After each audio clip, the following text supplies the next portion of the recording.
읽어드린 말씀으로 십자가의 길이라는 제목으로 하나님께서 우리에게 베푸신 은혜를 확인하는 시간 되기를 간절히 소원합니다.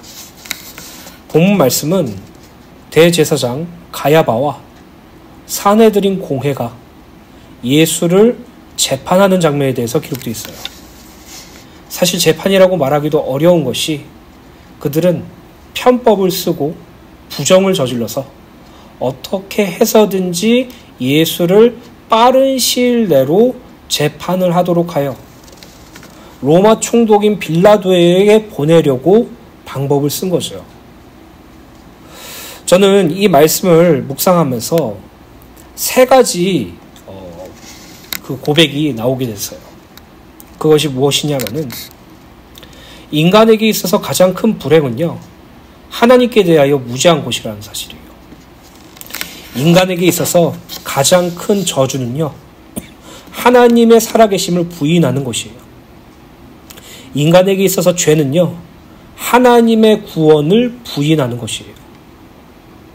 우리는 신앙생활을 하면서 우리에게 있어서 가장 큰 불행이, 우리에게 있어서 가장 큰 저주가, 우리에게 있어서 가장 큰 죄가 눈에 보이는 것, 내 삶 속에서 일어나는 것, 세상적인 것을 가지고 불행이다, 저주다, 죄다라고 재단하지만 성경에서 말하는 것은요, 인간의 가장 큰 불행은 하나님께 대하여 무지하다는 사실이에요. 하나님께 대하여 무지하기 때문에 하나님이 누구인지도 알길 원하지 않고 하나님께서 베푸신 은혜와 구원을 부정하며 자기 뜻과 자기의 쾌락대로 살다가 결국엔 죽어가는 그러한 삶이 인간의 가장 큰 불행이죠. 하나님께서 당신의 구원의 길을 알려주었음에도 불구하고 생명의 빛 대신 그리스도 예수께서 빛을 비추어 주셨음에도 불구하고 빛을 싫어하고 오히려 어둠을 사랑해서 빛이 아닌 어둠을 택하는 사람들이 참 저주받은 사람이라고 말씀드릴 수 있어요. 예수 그리스도의 십자가 대속으로 죄사함의 구원이 열렸음에도 불구하고 그것을 부정하고 그것을 부인하고 자기의 노력과 자기의 열심과 자기의 선행과 자기의 업적으로 스스로 구원으로 도달하려고 하는 그것이 죄라고 말씀드릴 수 있어요. 사랑하는 주님의 성도 여러분, 우리도 이전엔 그 자리에 있었습니다. 우리도 이전에는 불행한 자였고 우리도 이전에는 저주 가운데 있던 자였으며 우리도 이전에는 죄인이었어요. 감사한 것은 하나님에 대하여 몰랐던 우리들에게 하나님께서는 은혜를 베푸셔서 하나님을 알 수 있도록 도와주셨다는 것이고, 하나님의 살아계심과 하나님의 구원하심이 무엇인지도 모른 채 그것에 관심 없었던 우리들에게 당신의 구원을 조건 없이 베푸시고 성령께서 함께 하셔서 성삼위 하나님의 구원이 얼마나 크고 놀라운 은혜인지 깨닫게 하시며 이 땅에 살아가면서 예수가 우리의 구원자 되시고 우리의 구주 되시고 우리 그리스도 되심을 인정하고 시인하고 고백할 수 있도록 우리를 이 자리까지 이끄셨어요. 우리가 받은 구원은 하나님의 은혜와 사랑과 긍휼과 자비로 말미암아 된 것입니다.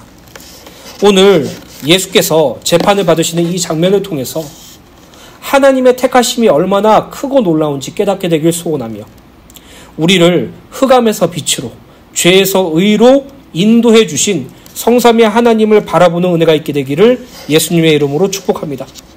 누가복음 22장 66절부터 69절의 말씀을 읽어드리도록 하겠습니다.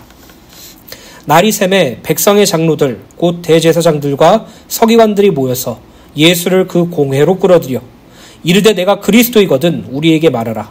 대답하시되 내가 말할지라도 너희가 믿지 아니할 것이요 내가 물어도 너희가 대답하지 아니할 것이라. 그러나 이제부터는 인자가 하나님의 권능의 우편에 앉아 있으리라 하시니. 66절 말씀을 보면 백성의 장로들, 유대 사회의 장로들을 의미하죠. 곧 대제사장들과 서기관들이 예수를 공회로 끌고 갔다고 기록되어 있어요. 여기서 공회란 산헤드린 공회로 유대 사회에서 최고 법원을 의미하고 민수기 11절, 16절에 보면 모세가 임명한 70인의 장로회가 그 기원을 둬요. 사내들인 공회의 최고의장은 대제사장으로서, 구성원은 제사장, 장로들, 서기관들, 주로 바리새인들이죠. 그들 중에서 선출되었어요. 즉 공회, 사내들인 공회라는 것은 우리나라의 대법원이라고 생각하시면 될 것 같아요. 사내들인 공회의 주요 기능은 이스라엘 백성들의 종교 생활에 관해 재판하는 것으로, 그들은 벌금형과 태형을 선고할 수 있는 힘이 있었어요. 그러나 사내들인 공회의 재판의 목적은 벌 주기 위함이 아니라 자비를 베풀기 위한 목적으로서 활용돼요. 즉 그들의 죄를 온전한 대가를 치르는 것을 목적으로 한 것이 아니라 그들이 죄로 말미암아 용서를 구하고 반성할 수 있도록 자비를 더하여서 그들을 선고하는 방식을 한다는 것이죠. 그 사내들인 공회가 예수님을 신성모독죄로 모함해서 죽였다는 사실을 기억하시기 부탁드립니다. 그러나 이 사내들인 공회는 사형 집행만큼은 할 수 없었어요. 그 이유는 당시 이스라엘은 로마의 식민지였기 때문에 사형에 대한 언도와 집행은 사내들인 공회가 아니라 로마 당국, 곧 유대 주재 로마 총독인 빌라도에게 있었기 때문이에요. 우리가 일제 식민지에 있었을 때 우리는 나라가 있었지만 나라의 주요 기능과 활동은 모두 다 일본이 끌고 갔죠. 일본의 경찰이 투입되고 그들의 법대로 우리를 다스리고 때로는 핍박도 했어요. 이처럼 이스라엘 백성은 로마의 식민지로서 그들만의 자치권은 어느 정도 보장되었다고 말할 수 있지만 실제적으로 그들을 다스리는 건 로마였고 로마 총독인 빌라도의 허락이 있어야만 사형이 집행이 가능했다는 것이죠. 그래서 당시 사내들인 공회, 그 대제사장들과 서기관과 장로들은 빠르게 재판을 완료한 후에 예수님을 따르던 자들이 밀란을 일으키기 전에 빌라도에게 보내는 것을 목적으로 두고 있었어요. 그래서 날이 새자마자 사내들인 공회에서 예수님께 재판을 연 것이죠. 왜요? 예수를 죽이기 위해서요. 67절을 보면 대제사장, 여기서는 나와 있지 않지만 대제사장 가야바라는 인물입니다. 그 사람이 예수를 신문하는 장면에 대하여 기록되어 있는데 이 대제사장은 예수께 이렇게 물어보죠. 내가 그리스도라면 우리에게 말하라 라고 말해요. 즉 대제사장은 예수님을 향해 백성을 구원할 메시아 그리스도가 맞는지를 질문하고 있는 것이에요. 여기서 성경의 신약 부분을 보면 사복음서를 보면 예수님께 대하여 그리스도가 맞는지 질문하는 사람들이 종종 있어요. 대표적인 것은 사마리아 여인이라고 할 수 있죠. 언젠간 그리스도가 오시면 우리가 구원을 받아 하나님께 영광과 예배를 드릴 수 있을 것이라고 말했을 때 예수님께서는 네가 말한 그 사람이 바로 나다라고 말했죠.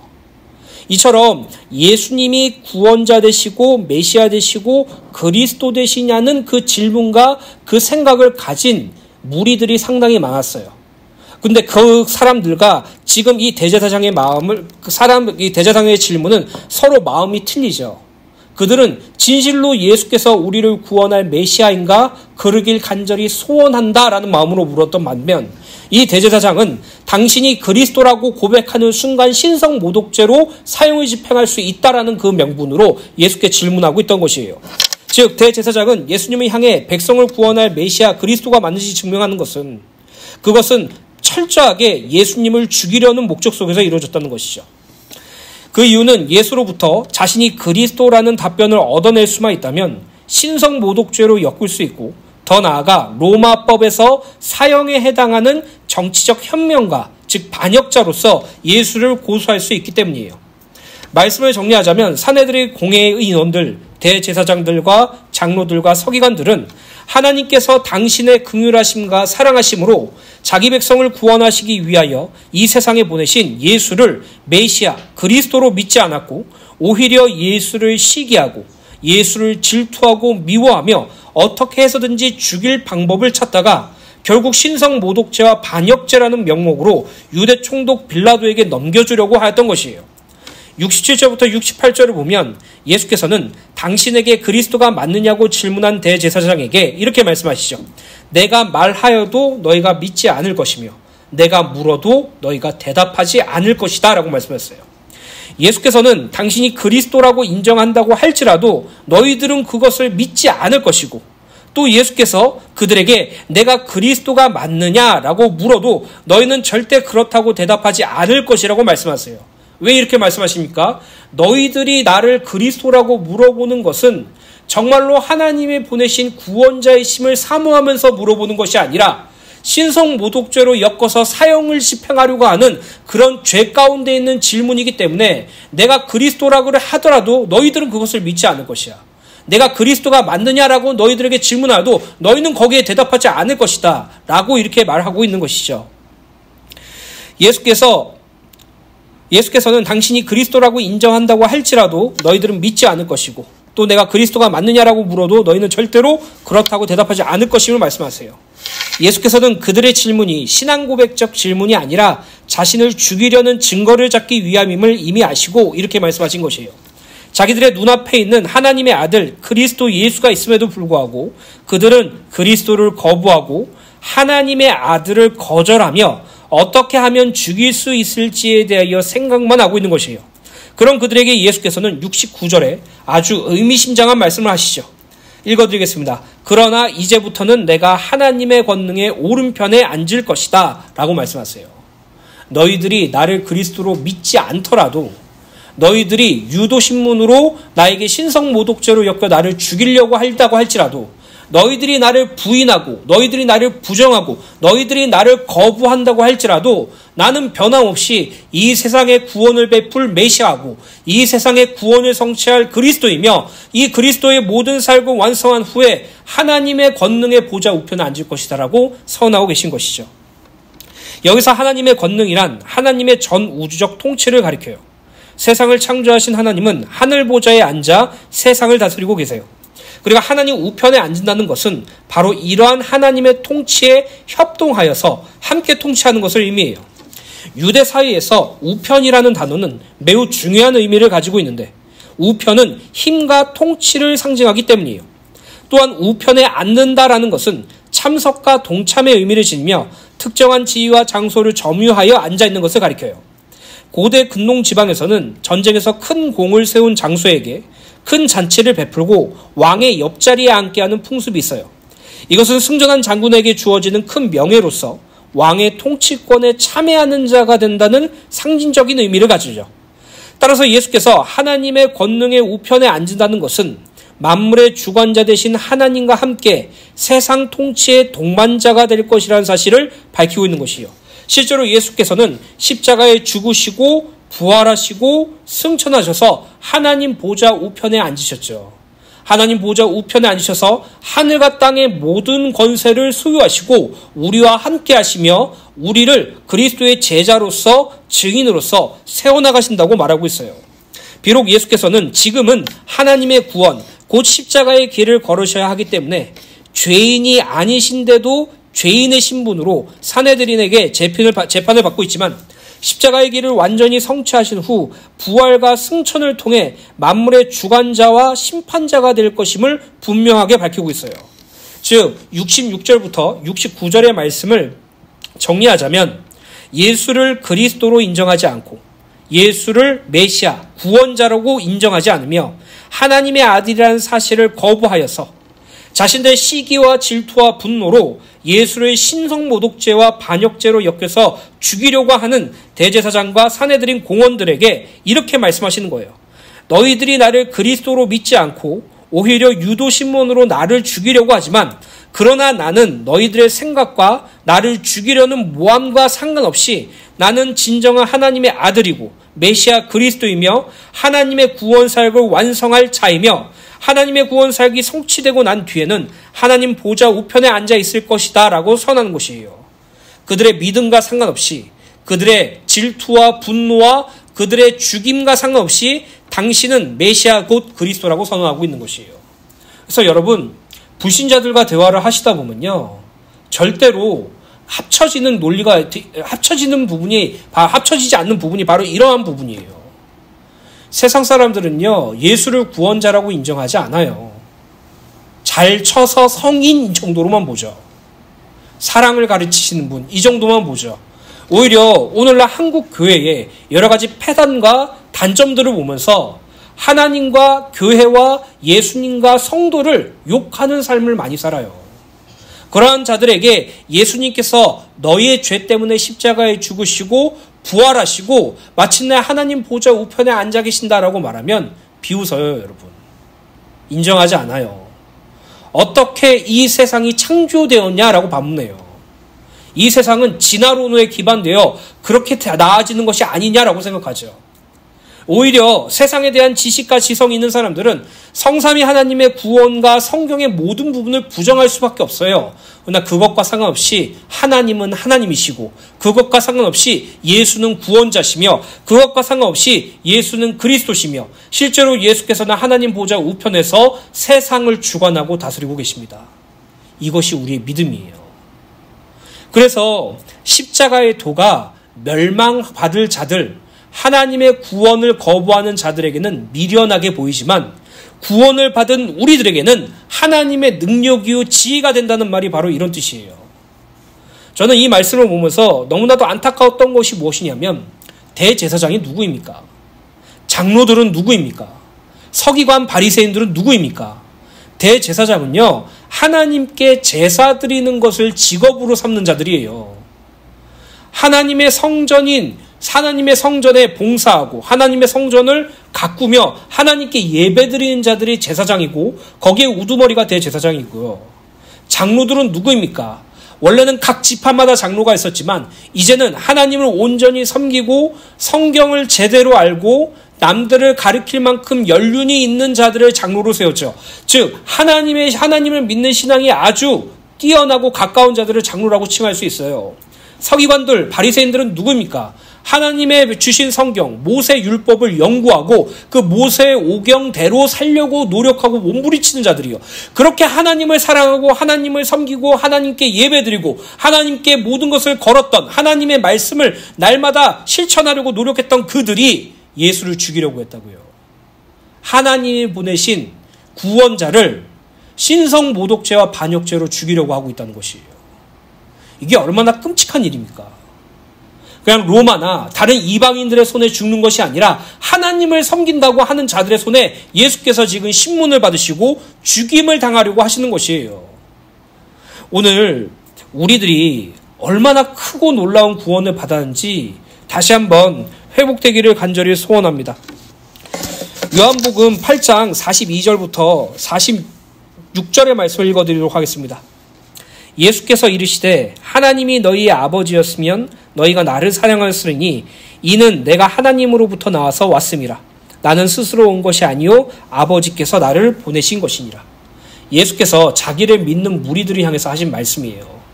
너네들이 정말로 너네들의 하나님이 정말로 너네 아버지가 맞다면 너희는 나를 사랑했을 거야. 그런데 내가 하나님께로부터 왔었기 때문에 아버지께서 나를 보내시기 때문에 나를 사랑했을 거야 라고 말하면서 43절에 어찌하여 내 말을 깨닫지 못하느냐, 이는 내 말을 들을 줄 알지 못함이로다. 즉 예수님을 따르던 무리들은 예수님을 향하여 저분이 하나님께서 보내신 구원자라는 사실이라고 믿지를 못하고 있던 것이에요. 어찌하여 그것을 깨닫지 못하니라고 책망하시죠. 그러면서 44절에 너희는 너희 아비 마귀에게서 났으니 너희 아비의 욕심대로 너희가 행하고자 하느니라.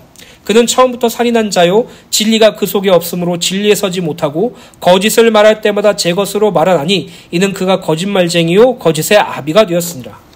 요한복음 8장 44절 말씀 같은 경우에는 우리가 너무나 잘 알고 있죠. 이거는 그냥 너네 아빠 마귀, 너네 아빠 사탄이라는 패드립을 말하는 것이 아니에요. 하나님을 아버지로 두지 않고 사단의 종로로 타는 자들은 예수님을 알 수도 없고 예수님을 사랑할 수도 없으며 예수님께서 하신 말씀을 믿음으로 받을 수도 없다라는 사실을 말하고 있다는 것이에요. 즉 너희들은 스스로 우리는 하나님께서 택하신 이스라엘 백성이고 우리는 아브라함의 혈통으로 말미암은 하나님의 백성 선민이며 우리는 하나님께서 허락하신 율법을 지키는 자야라고 말하고 있지만 너희들이 진정으로 하나님을 아버지로 두었다면 하나님께서 보내신 그리스도 예수 바로 나를 사랑하고 내 말을 믿을 것인데 너희들은 나를 사랑하지 않고 나의 말을 거짓으로 여긴다. 그럼 너희 아버지가 누구냐? 너희 아비가 누구냐? 하나님이 아니다. 사단이다라고 말하고 있는 것이에요. 이거는요 유대사회에서 가장 무서운 욕이라고도 할 수 있어요. 45절에 내가 진리를 말함으로 너희가 나를 믿지 아니하는도다. 뭐라고 말하고 있습니까? 예수께서 진리를 알려주셨어요. 하나님의 구원인 진리를 그들에게 가르쳐 주셨어요. 근데 그들은 뭐라고요? 믿지 않았다고요. 하나님을 섬기고 모세 오경의 율법을 지키며 하나님께 제사를 드리는 자들이 하나님이 허락하신 구원의 길, 진리 대신 예수를 믿지 않았다고 말하고 있죠. 너희 중에 누가 나를 죄로 책잡겠느냐? 내가 진리를 말하는데도 어찌하여 나를 믿지 아니하느냐? 라고 예수께서 말씀하실 때 47절에 하나님께서 속한 자는 하나님의 말씀을 듣나니 너희가 듣지 아니함은 하나님께 속하지 아니하였음니로다. 너희는 하나님께 속한 것이 아니야. 나를 믿지 않기 때문에 너희는 진리를 알지도 못하고 너희들은 하나님의 백성이 아니다 라고 말할 때 48절에 이렇게 말하고 있습니다. 유대인들이 대답하여 이르되 우리가 너를 사마리아 사람이라 또는 귀신 들렸다 하는 말이 옳지 않느냐. 예수님께 이렇게 말한 거예요. 야, 너 사마리아 사람 아니야? 사마리아 사람은 쉽게 말씀드리면 북이스라엘이 아수르에게 멸망당하죠. 아수르가 북이스라엘을 멸망할 때 아수르의 백성들을 사마리아, 북이스라엘의 수도인 사마리아로 다 이주시켰어요. 그래서 혼혈 정책을 펼쳤죠. 피가 섞인 거예요. 유대인들끼리 결혼해야 되는 그 문화가 아닌 이방인들과 결혼하게 되었어요. 그래서 그런 자들을 사마리아인이라고 칭하고 유대인들은 이방인들보다 사마리아인들을 더 혐오했어요. 더 재수없게 여겼어요. 어느 정도였냐면은 자기가 가고 있는 길이 사마리아 지역이라면 아무리 급하고 아무리 빨리 가야 된다고 할지라도 그 지역을 삥 둘러서 갈 정도로 예수님이 향해서 이렇게 말한 거예요. 이 사마리아인아, 이 재수없는 놈아, 이렇게 말한 거죠. 그리고 너는 귀신 들렸어 라고 말한 것이에요. 여러분, 하나님을 알 수 있는 것, 진리를 알 수 있는 것, 예수 그리스도의 구원 사역을 알 수 있는 것은요, 어마어마한 축복이에요. 우리는 이것을 너무나도 가볍게 여기죠. 저는 예전에 설교할 때마다 항상 의문을 품는 부분이 있어요. 예수 그리스도의 십자가 대속에 대하여 설교를 하면 사람들이 다 신경을 안 써요. 별로 거기에 대한 감각이 없어요. 근데 제가 겪어오는 어떤 삶의 재밌는 얘기나 어떠면 예화나 어떠면 사람이 사람답게 살 수 있는 그런 말을 할 때는 사람들이 고개를 들고 다 쳐다보고 집중하려고 해요. 구원에 대한 말씀 별로 크게 감명 깊게 듣지 않아요. 왠지 아십니까? 나 이제 구원 받았는데 뭐. 예수님의 십자가 보혈로 구원 받았는데 그러면 됐지. 더 알 필요 없지. 더 확인할 필요 없지라고 말하지만 구원받은 성도는요, 구원이 아니면 살 수 없는 존재로 하나님은 만드셨어요. 나를 구원하신 하나님을 찬양할 수밖에 없는 존재로 만드셨는데 우리는 하나님의 구원에 기뻐하고 하나님께 찬양하는 것보다 하나님께서 주시는 세상의 복을 기뻐하고 그것으로 하나님께 찬양하려고 신앙생활을 하죠. 이 얼마나 끔찍한 신앙생활입니까? 진리를 알 수 있는 것이 축복이에요. 예수를 알 수 있는 것이 축복이에요. 구원이 무엇인지 알고 거기에 반응할 수 있는 것이 성도에게 있어서 가장 큰 축복이에요. 오늘 저와 여러분들이 날마다 성삼위 하나님의 구원을 배우고 잘하는 은혜가 있게 되시길 간절히 소원합니다. 누가복음 22장 70절부터 71절입니다. 다 이르되 그러면 내가 하나님의 아들이냐? 대답하시되 너희들이 내가 그라고 말하고 있느니라. 그들이 이르되 어찌 더 증거를 요구하리요? 우리가 친히 그 입에서 들었노라 하더라.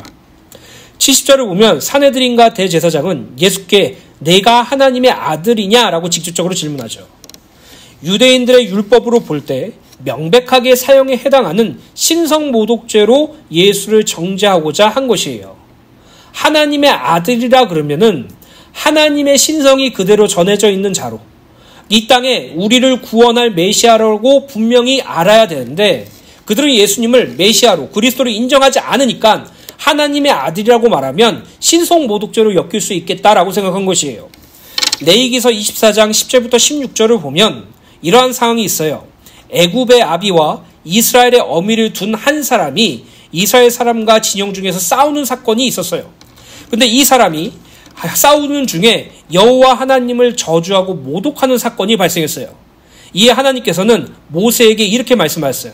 당신을 저주하고 당신을 모독한 자를 돌로 쳐 죽일 것을 명령하시죠. 레위기서 24장 15절부터 16절에 이렇게 기록되어 있습니다. 너는 이스라엘 자손에게 말하여 이르라. 누구든지 그의 하나님을 저주하면 죄를 담당할 것이요 여호와의 이름을 모독하면 그를 반드시 죽일지니 온 회중이 돌로 그를 칠 것이라. 거류민이든지 본토인이든지 여호와의 이름을 모독하면 그를 죽일지니라. 즉 산헤드린과 대제사장은 예수님이 절대로 하나님의 아들이 될 수 없다고 생각하고 있었고, 만약 자신이 하나님의 아들이라고 대답한다면 이것이야말로 신성 모독이기 때문에 예수를 죽일 수 있을 것이라고 생각해요. 그래서 아까 읽어드린 요한복음 8장 말씀도 끝부분에 보면 어떻게 되었냐 하면은, 이 무리들이 예수님의 말씀을 듣고 분개하고 분노하여서 너는 사마리아인이야, 너는 귀신 들렸어 라고 말을 하고 끝나는 것이 아니라 돌로 쳐 죽이려고 했어요. 심지어 예수께서 당신의 그리스도 되심을 사람들에게 알려주실 때 사람들은 붕괴하며 예수님을 잡아 죽이려고 했다니까요. 즉 그들은 예수님을 하나님의 아들 메시아로서 생각하지 않았기 때문에 예수님께서 내가 하나님의 아들이라 라고 말하면 그것을 신성모독죄로 엮을 수 있다고 생각한 것이죠. 이에 예수께서는 뭐라고 말씀하십니까? 너희들이 내가 그라고 말하고 있느니라.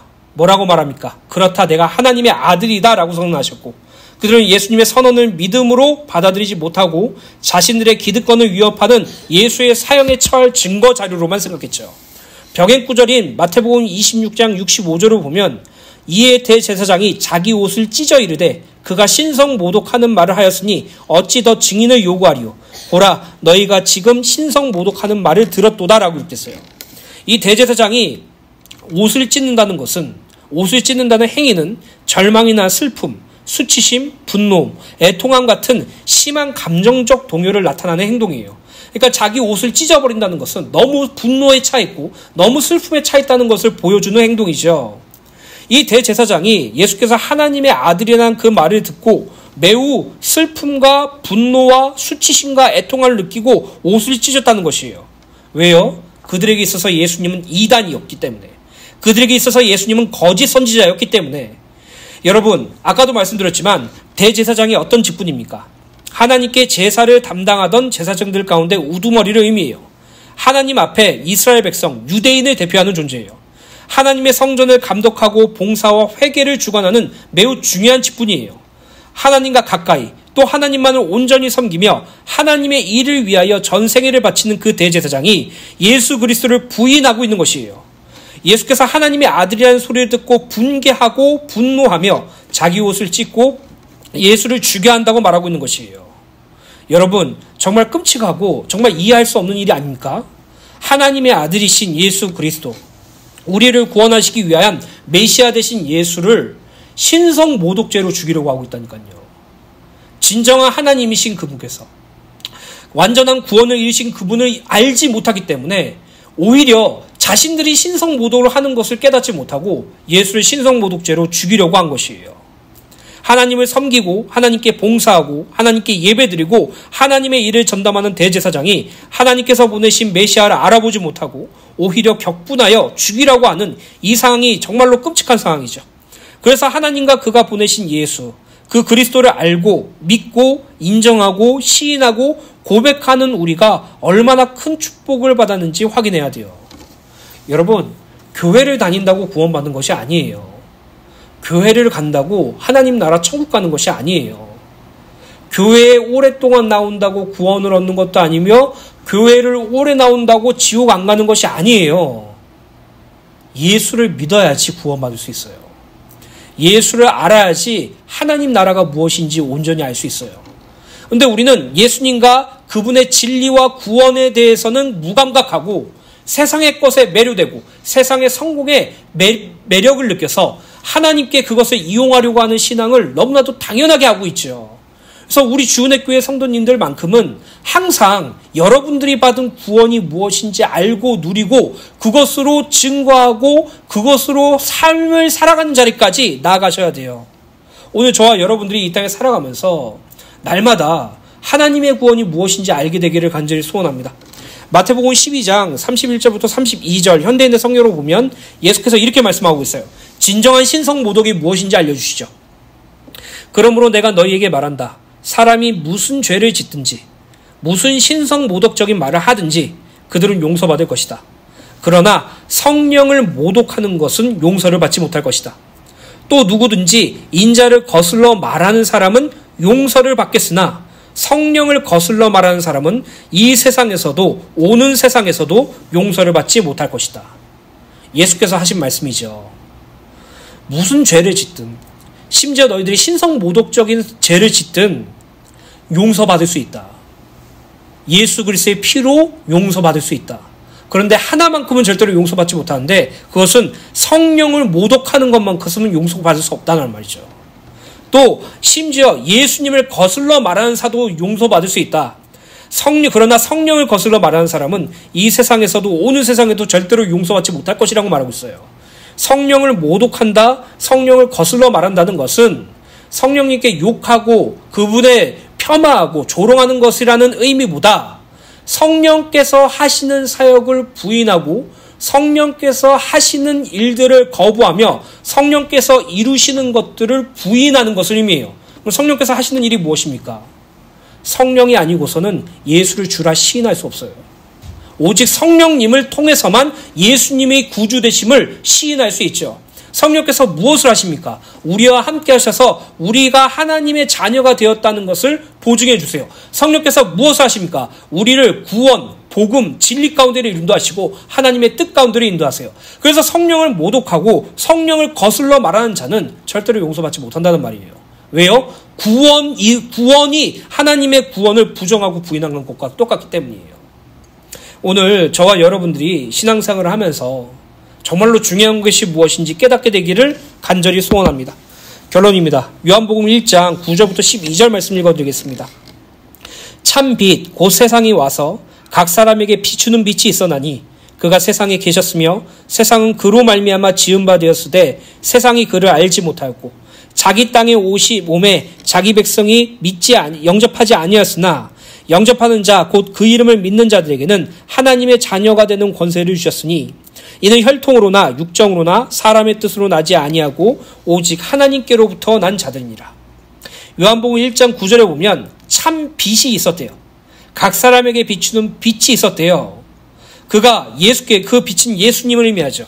그가 세상에 계셨지만 세상은 그로 말미암아 지은 바 되었어도 세상은 그를 알지 못하였다라고 말하고 있죠. 심지어 빛을 비춤에도 불구하고 그 빛을 싫어해서 어둠으로 갔다라고 말하고 있어요.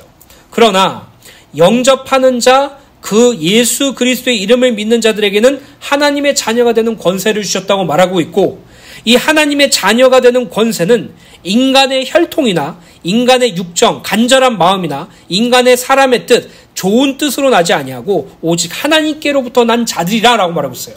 즉 하나님의 자녀가 되었다라는 것은요, 나의 간절한 마음, 나의 어떤 특수한 혈통, 나의 좋은 뜻으로 구원받는 것이 아니라 하나님께서 구원하기로 낳은 자들만 가능하다는 것이에요.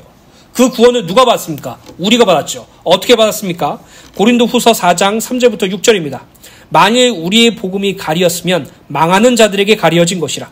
그 중에 이 세상의 신이 믿지 아니하는 자들의 마음을 혼미하게 하여 그리스도의 영광의 복음의 광채가 비치지 못하게 함이니 그리스도는 하나님의 형상이니라. 복음이 가리고 망한 자들이라는 것은 바로 대제사장들과 장로들, 서기관들, 예수를 모함하여 죽이려고 했던 자들을 의미하기도 하죠. 우리는 우리를 전파하는 것이 아니라 오직 그리스도 예수의 주 되신 것과 또 예수를 위하여 우리가 너희의 종된 것을 전파함이라. 어두운 데에 빛이 빛이라고 말씀하셨던 그 하나님께서 예수 그리스도의 얼굴에 있는 하나님의 영광에 아는 빛을 우리 마음에 비추셨느니라. 우리가 빛을 보고 빛 가운데로 따라간 것이 아니라고 자주 말씀드렸죠. 어둠에 있던 우리들에게 하나님을 아는 빛을 비춰주셨어요. 그래서 우리가 구원받을 수 있게 되었다고요. 내가 구원을 받고 싶어서 받은 것이 아니고, 내가 구원을 받을 만한 자격이 있어서 받은 것이 아니며, 내가 구원에 반응해서 구원을 얻은 것이 아니라 허물과 죄로 죽어서 어둠의 삶을 살고 있던 우리들에게 하나님께서는 그리스도 예수의 얼굴에 있는 하나님의 영광에 아는 빛을 비추심으로 우리를 구원하셨어요. 혈통도 아니고 육정도 아니고 사람의 뜻도 아닌 하나님께서 난 자들, 바로 우리가 되었습니다. 그러므로 우리는요, 이 땅에서 신앙생활하면서 한 가지를 심각하게 고민해보고 또 한 가지를 심각하게 시험해봐야 돼요. 그것이 무엇이냐? 정말 내가 구원받은 것이 맞나? 나에게 예수가 정말 하나님의 아들이고 구원자가 되시며 그리스도가 되심이 맞는가라는 것을 고민해보고 시험해보셔야 돼요. 저는 어렸을 때부터 신앙생활을 했기 때문에 어렸을 때부터 주위의 사역자들이나 저희 부모님들이 항상 물어봐요. 너는 구원받았어? 라고 말하면 네, 저는 구원받았어요. 예수님이 제 마음에 계세요. 저는 하나님의 자녀예요. 그 말만 하면 사역자들이든 교회 성도님들이든 저희 어머니 아버지들이 좋아했으니까, 그렇게 말하면 좋아하니까 그냥 그렇게 말했어요. 예수님이 나의 구원자 되심, 예수님이 나의 메시아 되심을 무엇인지도 알지 못한 채 그냥 사람들의 만족과 사람들의 웃음에 그냥 나는 구원받았어요. 예수님 나와 함께 하세요. 나는 예수님을 위해서 살 거예요. 라고 말했죠. 그러나 제가 하나님을 인격적으로 만나고 그리스도 예수의 구원으로 구주를 영접하고 그 구원이 무엇인지 말씀과 기도와 예배를 통해서 알아갈 때만큼, 그 순간만큼 그때 비로소 저에게 심각한 고민이 왔어요. 정말 내가 구원받는 게 맞은가? 정말로 예수님이 나의 구원자 되심이 맞는가? 내가 문제와 어려움 속에서도 예수님을 구주로 믿고 그분만을 위해서 살 수 있는가? 이런 부분에 대해서 고민이 왔어요. 예전에는 그게 믿음이 없고 불신앙하는 줄 알았죠. 그런데 그게요, 지금 우리들에게 필요한 질문과 시험이에요. 고린도후서 13장 4절부터 5절입니다. 그리스도께서 약하심으로 십자가에 못 박히셨으나 하나님의 능력으로 살아계시니 우리도 그 안에서 약하나 너희에 대하여 하나님의 능력으로 그와 함께 살리라. 예수 그리스도의 십자가 대속가가 구원을 의미하죠. 그리고 아주 중요한 말을 하고 있습니다. 너희는 믿음 안에 있는가? 너희 자신을 시험하고 너희 자신을 확증하라. 예수 그리스도께서 너희 안에 계신 줄을 너희가 스스로 알지 못하냐? 그렇지 않으면 너희는 버림받은 자들이라. 뭐라고 말하겠습니까? 성삼위 하나님을 믿는 믿음, 예수가 우리의 구원자 되시는 그 믿음이 우리 안에 있는지 시험하고 확증하라고 말하고 있죠. 날마다 삶 속에서 내가 받은 구원이 무엇인지 확인하고 성삼위 하나님께서 성취하신 구원이 무엇인지 믿으며 그것이 나와 직접적으로 상관이 있는지 날마다 시험하고 확증하라고 말하고 있어요. 그냥 예수 그리스도 모든 문제 해결자, 나는 하나님의 자녀 끝이 아니라 우리가 삶을 살아가면서 늘 구원이 무엇인지 알고 누리고 내가 정말 구원받았는지 시험하고 내가 정말 예수를 믿고 있는지 확증하는 그 삶이 우리 안에 필요하다고 말하고 있어요. 그리스도께서 너희 안에 계신 줄을 너희가 스스로 알지 못한다면 너희는 버림받은 자라고 말하고 있죠. 저는요, 우리 주은혜 교회 성도님들이 다른 일 안 했으면 좋겠어요. 다른 교회 성도님들처럼, 다른 교회 성도들이 말하는 것처럼 교회 안에 무엇을 하고 어떤 프로그램을 하고 어떤 좋은 일을 하고 그런 것도 중요하지만 저에게 있어서 가장 중요한 것은요, 여러분들이 진정으로 구원받았는지 점검해 보세요. 내가 정말 하나님의 아들 그리스도 예수를 나의 구원자로 믿고 시인하고 고백하고 있는지 스스로 시험해보고 확증해보세요. 날마다요. 그러기 위해서는 날마다 나에게 그리스도 예수의 복음이 선포되어야 되겠죠. 오늘 저와 여러분들이 날마다 말씀을 통해서 내가 받은 구원에 대해서 공부하는 은혜가 있게 되시길 간절히 소원합니다. 디도서 2장 말씀과 디도서 3장의 말씀을 기억하세요. 그 말씀을 묵상하시면서 내가 어떤 자리에서 어떻게 구원받았는지, 내가 어떻게 하나님의 자녀가 되었는지, 내가 무엇으로 구원을 받을 수 있게 되는지 확인하시고 내가 그리스도 예수를 믿는 믿음 안에서 날마다 하나님을 위한 삶을 살 수 있도록 그 성령께서 도우심을 구하며 구원을 가르쳐달라고 기도하는 저와 여러분들 되시기를 간절히 소원합니다.